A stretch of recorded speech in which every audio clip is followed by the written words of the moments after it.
Hey guys, কেমন আছো সবাই? আশা করছি সবাই বেশ ভালো আছো। ওয়েলকাম টু মাই চ্যানেল, আমি অদিতি। আজ মনে হলো অনেকদিন ধরে কয়েকবার খাওয়ার পরে আজ মনে হলো একটু হালকা পাতলা কিছু খাই।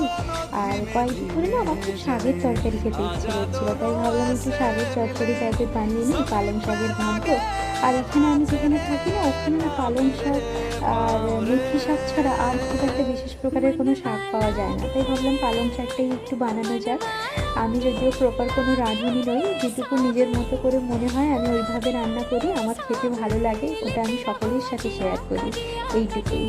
যদি আমার কিছু ভুল ত্রুটি হয়ে থাকে তোমরা আমায় অবশ্যই বলো। আর ওই আর কি, ওই জন্য এইভাবেই রান্না করে নিয়েছিলাম, একটু জিরের গুঁড়ো, লাস্টে তো একটু পালং শাক মানে বড়ি ভাজা তো দিতেই হবে, তাই না? ওটা না দিলে যেন একটু ইনকমপ্লিট মনে হয়। তো ওইভাবে রান্না বান্না করে খেয়ে দেখলাম, খুব ভালো খেতে হয়েছে। তোমরাও কখনো ট্রাই করতে পারো।